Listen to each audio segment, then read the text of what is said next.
Hello.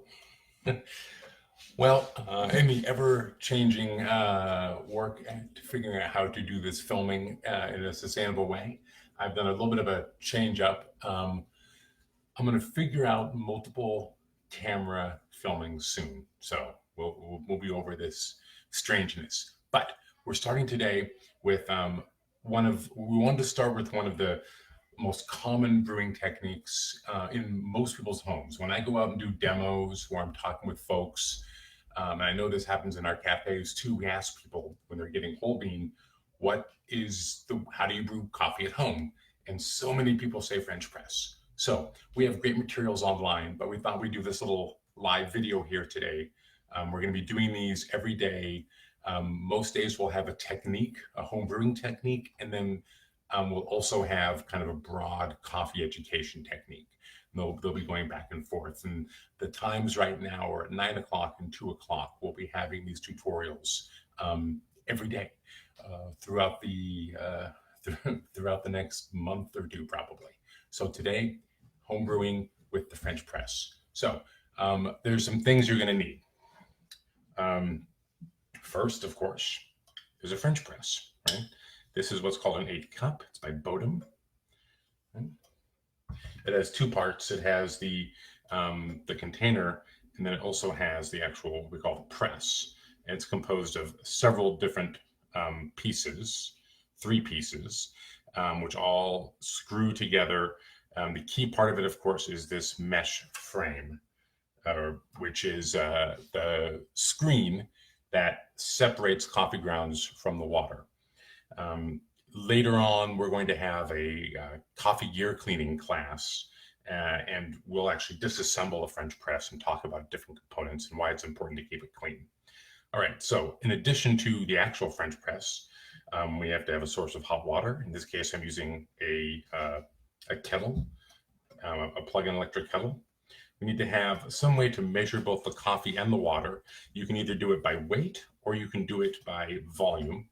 I'm going to be using a scale, which allows me to use weight, but I'll also discuss the volume equivalence if you don't have a scale. And you need some form of stirring item, in this case, a bamboo, right? And we always ask that you use wood, bamboo, even plastic would be better than using something metal, because when you're stirring in a glass carafe, there could be some obvious problems there. So let's just get right to it, shall we? We're going to start by grinding our coffee. I've pre-measured my coffee here. This is 50 grams of coffee. Now, if you don't have a scale, the equivalent of that would be about 10 to 11 tablespoons, right? Depending on the type of coffee you're using. Whole bean coffees, as you probably know, have different sizes. So a larger coffee seed is going to need to be heaped a little bit more to get the same amount of coffee going into your brewing method. So here is my coffee. I'm going to grind it on a really coarse setting, which I'll show you in a second. And last but not least, what coffee am I making today? I'm doing our Burundi Gahahe. I love these Burundi coffees. We've had both washed and natural this time around. I hope we continue to have them into the future, next season as well. So this is the Burundi Gahahe that I'll be making a French press of. I'm going to grind the coffee now, so just bear with me here.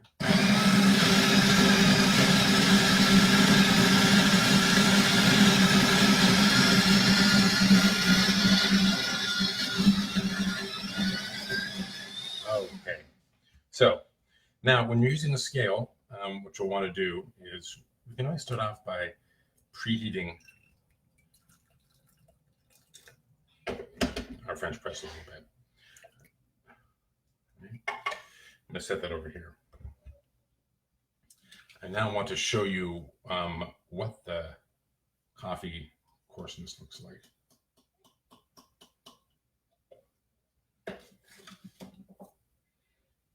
So let me get this here. You can see that the coffee is, get this close to the camera. It's really coarse.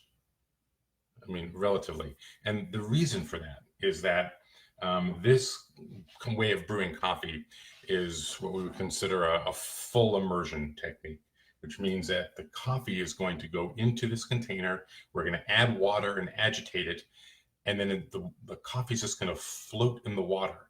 It's not water passing through grounds through a filter. It's the coffee simply floating in the water and extracting while it is brewing. So we want a coarser grind. But we're going to have a lesson on grinding and coarseness for different methods of brewing, so that we can help folks understand why it is we want a coarser grind for a method like for French press, which is a full extraction. It would be a similar grind for the clever dripper, which is also kind of a full immersion extraction process. And the short answer to that is basically we want a little less surface area because it's in contact with water for such a long time. If it was a finer surface area or more surface area with a finer grind, then we would have possibly over extract our coffee. Okay, so I put the coffee in here. Now this is the time when I'm going to start a 4-minute timer. All right, I'm going to go ahead and start that and then begin pouring my water.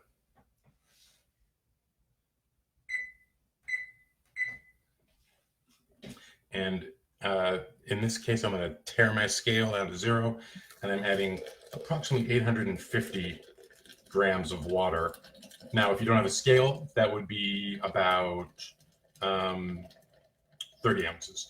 Or usually when you're looking at these French presses, they have a metal band at the top, and that's where you want to stop. If you have really fresh coffee, which hopefully you do, ordering it from us, one of our stores or online, it's going to do this foaming you'll see right here, right? And there we are. And you can see that's, again, a crust being built. And this is where the stir stick comes into play. We want to just do some gentle disruption here. Right? Okay. And that is in order to make sure that that crust that forms as it off gases with the addition of the water, that we're not separating too many of the grounds from the water. And then here's the last step. Now, I don't know, I can't really show this to you because I can't tilt the French press, but one of the things you can do is you get down here, once you have the lid on, and I do want to press the plunger down just below the water. Okay, put it just below the level of the water. And the reason is, again, I want to get that entire kind of bed of coffee down into the extraction. And so now we just wait. We wait 4 minutes. We don't have to do anything else at this point. You can get your cups ready. If you're not going to drink all of the coffee in one sitting, if you want to wait a little while, hold for a little longer, you might want to have a double-walled carafe available to decant the coffee into, because it will begin cooling. It's even technically beginning cooling right now as it sits here. So this is the waiting part of a full immersion process. There's always going to be this time period where we're just letting the coffee do what it's doing in the French press, which is extracting. So the coffee is in there. It's fully immersed in the water.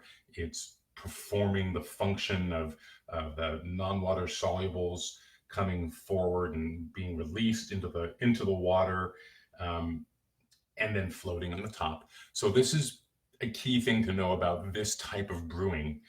One of the reasons it's popular is it creates a really, some people might call a big, or sometimes the word bold is used, bold cup of coffee.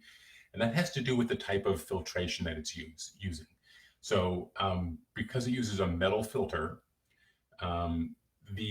those non-water solubles, what we may call the fats, you saw that kind of light foam that appeared on the top, that's going to remain in the coffee, not going to be in suspension. It's going to be separating at all times, right? It's going to be right coming to the top. So when you pour the coffee, you're going to get everything is one way to think of it. You're going to get all that's in that coffee, and it's going to be a big mouthfeel. You're going to get all the flavors that we want to be coming out, from the roasting that we've applied, in this case to the Burundi.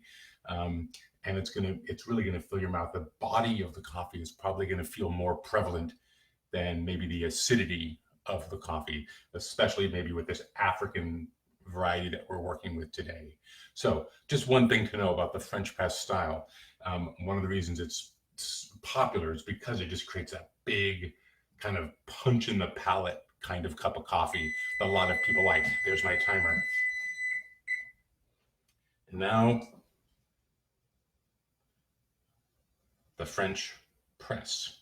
Okay.